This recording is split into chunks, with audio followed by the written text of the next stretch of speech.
Hello students, welcome back to my channel. अपने previous video में हमने क्वेश्चन नंबर 20 तक कंप्लीट कर लिया था। आज हम स्टार्ट करेंगे क्वेश्चन नंबर 21 से। So question number 21 is Rohit's family is planning to build a concrete basketball court in their backyard. Rohit की फैमिली ने प्लान किया है उनके बैकयार्ड में एक बास्केटबॉल कोर्ट बनाने के लिए। How many square metres will be left in the backyard for grass. अगर वो इस मेज़रमेंट का बास्केटबॉल कोर्ट बनाते हैं तो उनके बैकयार्ड में कितना पोर्शन ग्रास के लिए बचेगा। इट मीन्स हमें फाइंड आउट करना है ये वाला एरिया। ये बास्केटबॉल कोर्ट बनेगा और जितना एरिया बचेगा उसको हमें फाइंड आउट करना है। ठीक है, तो बास्केटबॉल कोर्ट जो है उसका एरिया फाइंड आउट करने के लिए हमें यहाँ हिंट दी है 1 square is equal to 1 square metre. And how many squares are there? 1 2 3 4 5 6 7 and 1 2 3 4 5 35 squares are there. So the जो बास्केटबॉल बनाने का एरिया है, बास्केटबॉल कोर्ट बनाने का एरिया है, वो तो हो गया 35 स्क्वायर मीटर। अब हम इसका एरिया फाइंड आउट करेंगे, उसमें से ये एरिया माइनस करेंगे। ठीक है,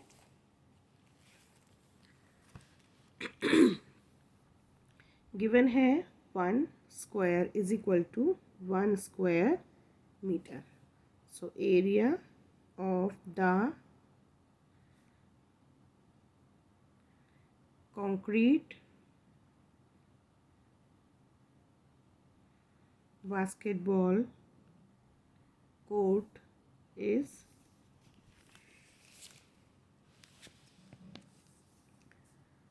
35 स्क्वायर्स हमने काउंट किए थे। सो इसका एरिया हो गया 35 square metre.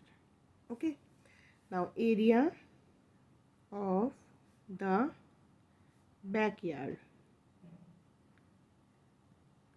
is equal to 11 into 6 square meter is equal to 66 square meter. Therefore, area of the backyard left for grass is equal to 66 minus 35 square meter is equal to 31 square meter. So the answer is option C. Now question number 22. The area of a floor of a rectangular hall is 80 square meter. What is its perimeter if its length is 10 meter? एक rectangular hall के floor का area हमें दिया है, उसकी length हमें दी है, perimeter हमें फाइंड आउट करना है। तो एरिया दिया है, पेरीमीटर के लिए हमें लेंथ एंड विड्थ दोनों चाहिए। लेंथ हमें यहाँ दी है तो पहले हमें इसकी विड्थ मालूम करनी होगी। विड्थ के लिए हमें एरिया, जो एरिया दिया हुआ है उसको लेंथ से डिवाइड करना होगा। ठीक है, एरिया ऑफ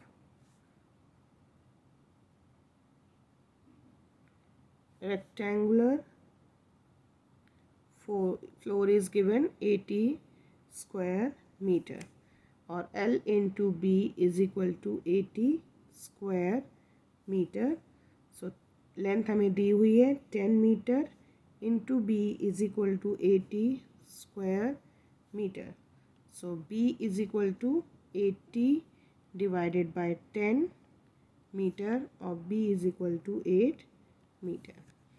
नाउ लेंथ हमें बताई गई थी, ब्रेड्थ हमने मालूम कर ली है और हम इसका पेरीमीटर फाइंड आउट करेंगे। So perimeter is equal to 2 into L plus B.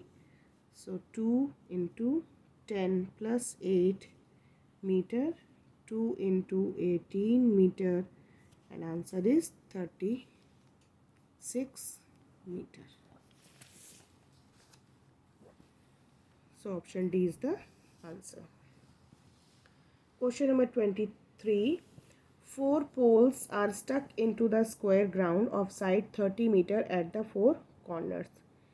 एक ग्राउंड है, स्क्वायर ग्राउंड, जिसकी साइड है 30 मीटर की, उसके 4 कॉर्नर्स पे 4 पोल्स लगाए गए हैं a rope fence is to be put around the poles, और पोल्स के चारों तरफ से एक रस्सी का फेंस यानी बाउंड्री बनानी है।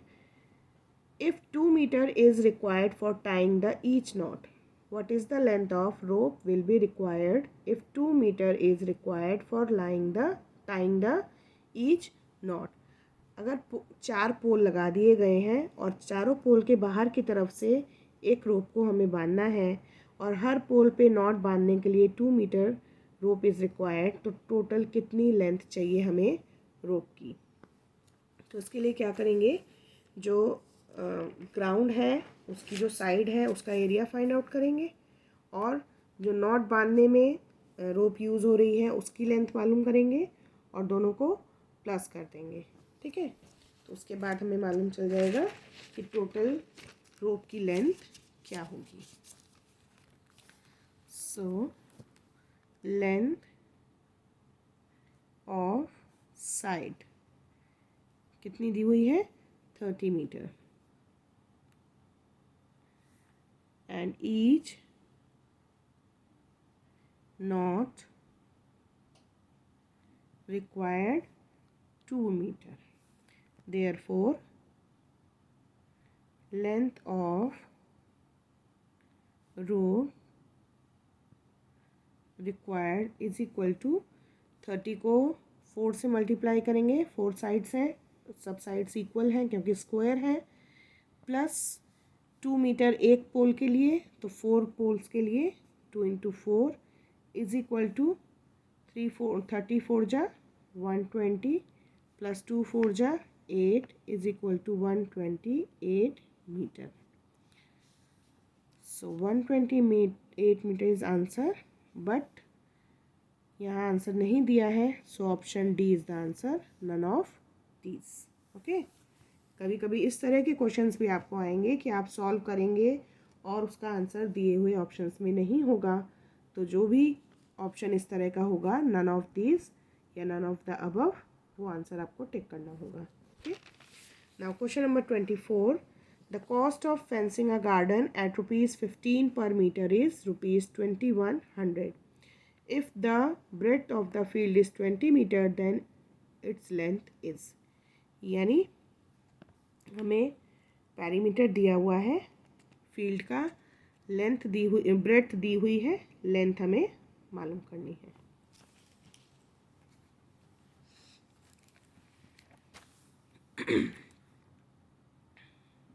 Total cost of fencing is ₹2100। Cost of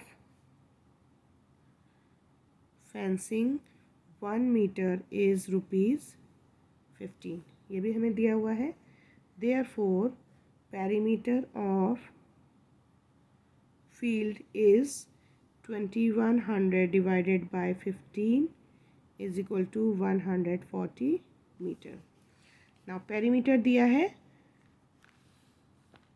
breadth दी है, लेंथ हमें फाइंड आउट करनी है, यानी 2L plus B is equal to 140 metre. So 2L plus 20 is equal to 140 metre. 2L plus 40 is equal to 140 metre. 2L is equal to 140 minus 40 metre. 2L is equal to 100 और L is equal to 100 divided by 2 equal to L is equal to 50 metre. So option A is the answer. Question number 25, Karan walks around a square park whose side is 50 meter. One day he walked around the park 6 times. How much distance did he walk on that day? करण जो है वो एक square park के चक्कर लगाता है जिसकी एक साइड की लेंथ है 50 मीटर। ठीक है, स्क्वायर पार्क है, इट मीन्स चारों साइड की लेंथ इक्वल होगी। One day he walked around the park 6 times, एक दिन वो उसने पार्क के 6 टाइम्स वॉक किया, यानी 6 चक्कर लगाए। तो पहले हम इसका पैरीमीटर फाइंड आउट करेंगे और उसको 6 से मल्टीप्लाई कर देंगे, ठीक है। So side of square park is equal to 50 metre. So perimeter is equal to 4 into 50 is equal to 200 meter. So the distance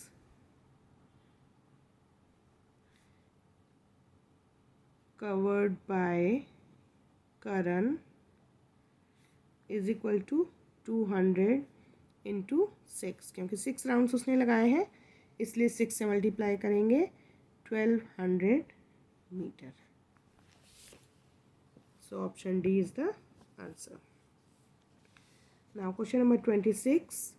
A big rectangle is made up of 81 small rectangles. एक बड़ी figure बनी हुई है 81 small rectangles के. After removing some small rectangles from the big rectangle, the given figure is obtained. और जब उस बड़े रेक्टेंगल में से कुछ रेक्टेंगल्स को हटा दिया तो बची हुए रेक्टेंगल से कुछ इस तरह की फिगर बनी है। The length of a small rectangle is 3 centimetre and it's breath is 2 centimetre. अब जो ये छोटा रेक्टेंगल है इसकी लेंथ है 3 सेंटीमीटर एंड ब्रेथ है 2 centimetre. So find the area of the rectangles removed.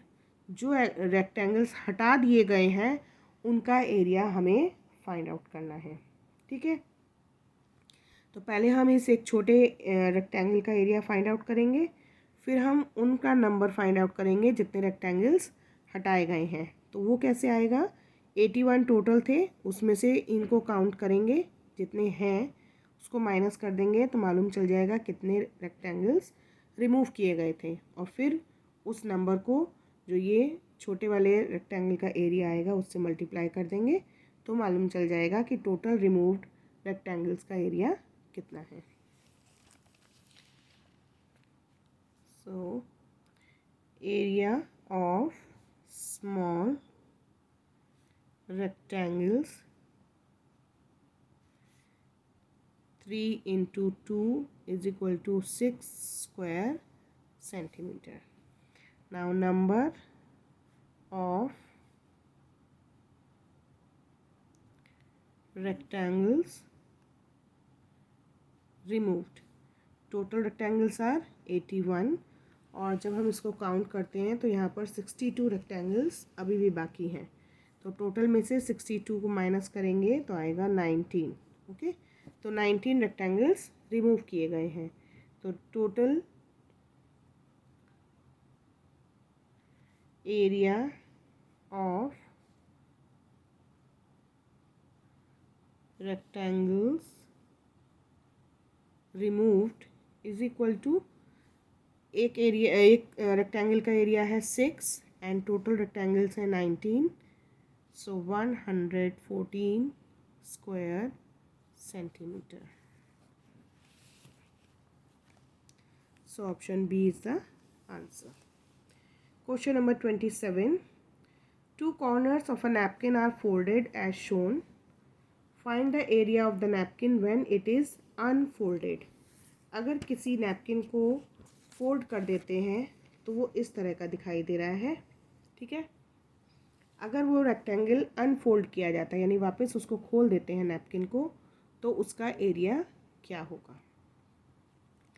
तो इसको हमें थोड़ा सा एज्यूम करना होगा कि अगर हम ये साइड खोल के वापस यहाँ ले आते हैं तो ये साइड इज़ इक्वल टू यहाँ होगी, ये इसके इक्वल होगी और जो ये साइड दी हुई है वो इसके इक्वल होगी, ठीक है।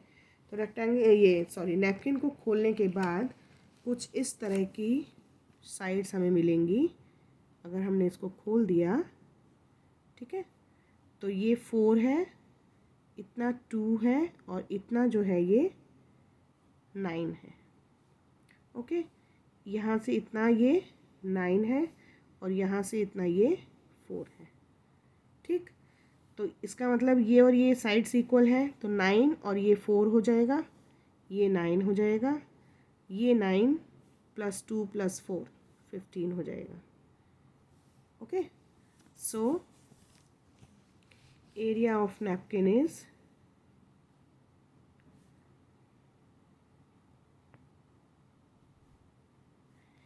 AD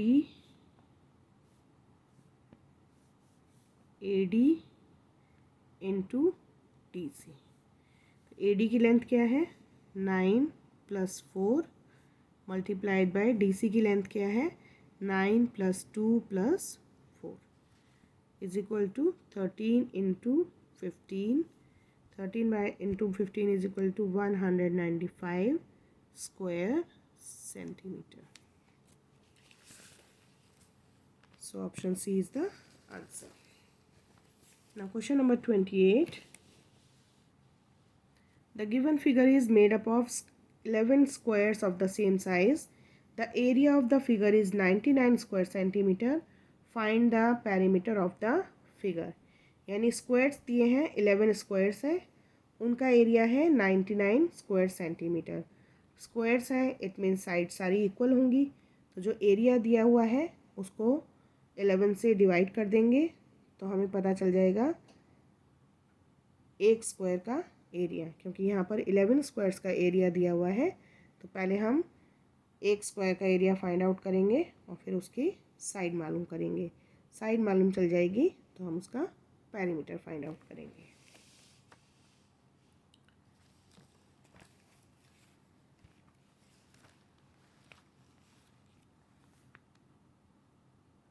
area of figure is 99 square centimeter. Now area of 11 small squares is equal to 99 square centimeter. So area of one small square is 99 divided by 11 square centimeter is equal to 9 square centimetre. तो ये तो area आया एक छोटे square का। अगर area 9 है तो साइड कितनी होगी, स्क्वायर का जो एरिया फाइंड आउट करते हैं वो होता है साइड इंटू साइड। तो इसका मतलब दोनों नंबर हमारे पास इक्वल होने चाहिए। तो 9 का मतलब है 3 इंटू 3 है ना। 9 is equal to 3 into 3। So side is equal to 3 centimetre. Now side 3 centimetre है। तब हम देखते हैं इस फिगर में कितने स्क्वायर्स हैं। 1 2 3 4 5 6 7 8 9 10 11 12 13 14 15 16 16 sides are there. So 16 into 3 perimeter is equal to 16 into 3 is equal to 48 centimeter. Okay, so option C is the answer. Now question number 29. Which of the following figure has an area of 20 square units and perimeter of 18 units? ये जो 4 figures दी हुई हैं इनमें से किसका area 20 square units और perimeter 18 units हैं। तो ये सबका हमें फाइंड आउट करना होगा। जितनी भी फिगर्स दी हैं सबका एरिया और पेरीमीटर हमें फाइंड आउट करना होगा। सो 1 2 3 1 2 3 4 5 6 6 into 3 is equal to 18 square unit and perimeter is 1 2 3 4 5 6 7 8 9 10 11 12 13 14 15 16 17 18। 2 into 6 plus 3 is equal to 18। Now 1 2 1 2 3 4 5 6 7 8 9 यानी 2 into 9 is equal to 18 and 1 2 1 2 3 4 5 6 7 8 9 2 2 plus 9 is equal to 22। 1 2 1 2 3 4 5 6 7 8 2 into 8 is equal to 16 and 2 plus 8 is equal to 20। Now D part 1 2 3 4 1 2 3 4 5 4 into 5 is equal to 20 square units and 2 4 + 5 = 18 units. सो जो हमें option कहा गया था 20 square units and 18 units, वो है option D. So option D is the answer. Now last question of this chapter. The given figure shows a park which has a rectangular playground with an area of 112 square meter. Find the area of the park that is not occupied by the playground. ये एक park है, उसके अंदर एक playground दिया हुआ है। Okay, तो हमें क्या फाइंड करना है? प्लेग्राउंड के अलावा जो एरिया है उसको हमें फाइंड आउट करना है। सो इसके लिए पहले हम एक प्रॉपर फिगर बनाएंगे इसमें।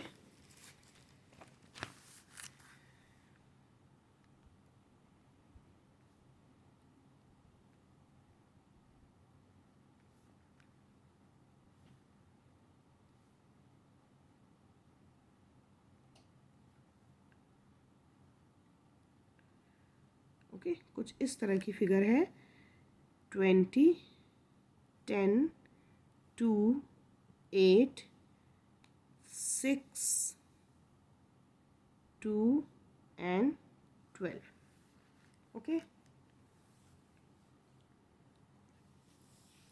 तो एक तरह से एक ये रेक्टेंगल हमारे पास बनेगा, एक ये बनेगा, और इसके बीच में एक प्लेग्राउंड दिया हुआ है जिसका एरिया है 100। इसकी जो ये मेज़रमेंट है ये है 7, ठीक है, और इसका जो एरिया है वो दिया हुआ है 100 स्क्वायर मीटर। ओके, हमें फाइंड आउट करना है ये portion.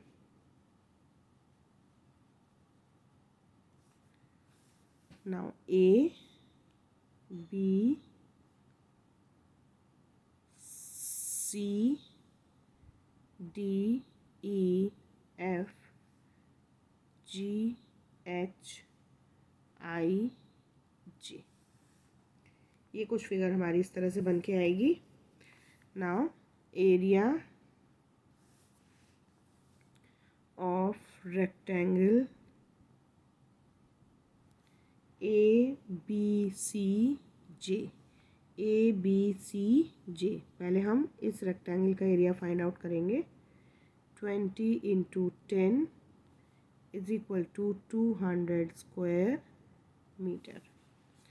Now area of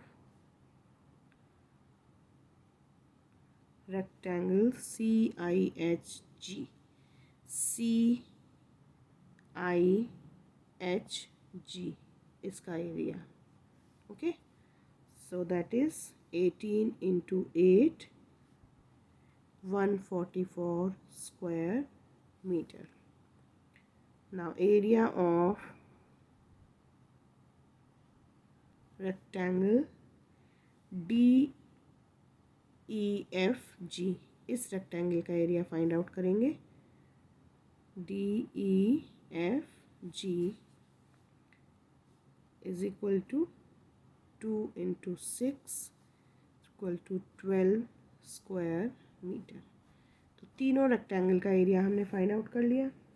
now area of park is given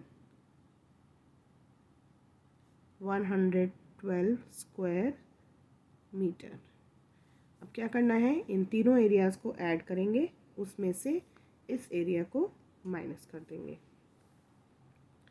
area of park that is not occupied = 200 + 144 + 12 minus 112 square meter. So 356 square meter minus 112 square meter is equal to 244 square meter. So option C is the answer. So we have completed today chapter number 6. From next video we will start chapter number 7, that is symmetry. Okay, so till then practice all the questions of area and perimeter. Take care of yourself. Bye bye.